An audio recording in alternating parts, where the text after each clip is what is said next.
Halo, assalamualaikum warahmatullahi wabarakatuh. Perkenalkan, nama saya Nela Ramadhani. Saya dari Bimba Ayu Kalam Jaya. Saya akan menjawab pertanyaan pertama. Pertanyaan pertama, konsep filosofi kata Bimba. Filosofi Bimba adalah bimbingan minat belajar anak. Ini menekankan pentingnya menumbuhkan minat belajar secara belajar. Yang kedua, konsep bahagia sejati dan hubungan dengan Bimba. Kebahagiaan sejati dalam konteks Bimba diartikan sebagai kondisi di mana seorang merasakan sukacita dan kepuasan dalam proses belajar. Hubungan dengan utama hidup mencapai kebahagiaan adalah bahwa dengan menumbuh minat belajar anak, Bimba membantu mereka menemukan bahagia dalam proses pengembangan diri dan pengetahuan.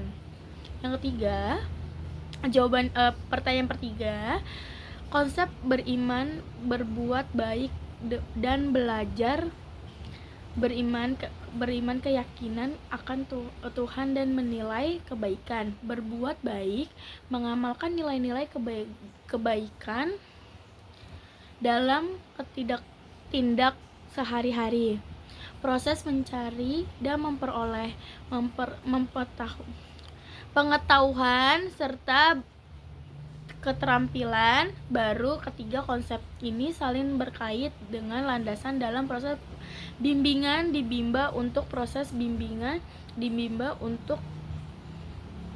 membentuk karakter anak dengan baik dan pembelajar sejati. Yang keempat, penerap konsep beriman, berbuat baik dan belajar dalam kehidupan sehari-hari. Jawabannya, beriman, berdoa sebelum memulai aktivitas, bersyukur atas kenikmatan yang diberikan, berbuat baik, membantu orang tua, berbagi kepada teman, menjaga kebersihan lingkungan, belajar, membaca buku, mengerjakan tugas.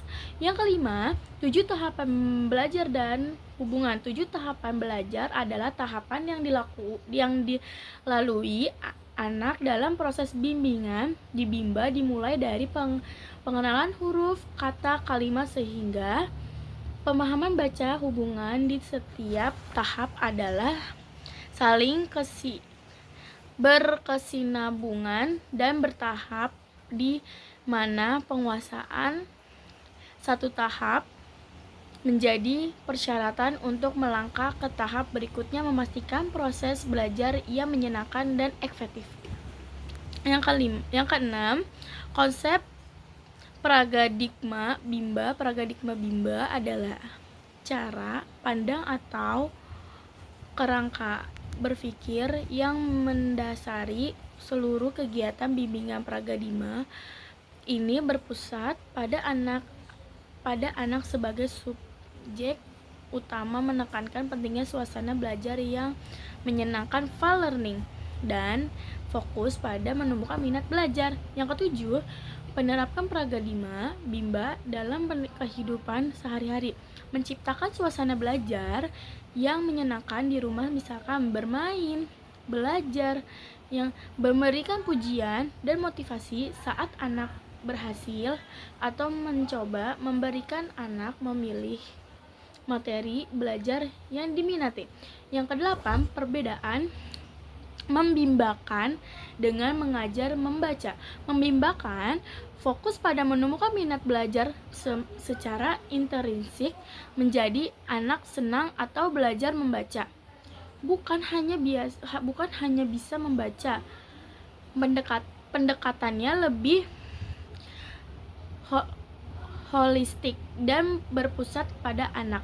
Mengajar membaca fokus pada transfer pengetahuan dan keterampilan membaca semata, tanpa selalu pertimbangkan minat atau kesenangan dalam memproses, lebih menekan pada hasilnya akhir bisa membaca. Assalamualaikum warahmatullahi wabarakatuh.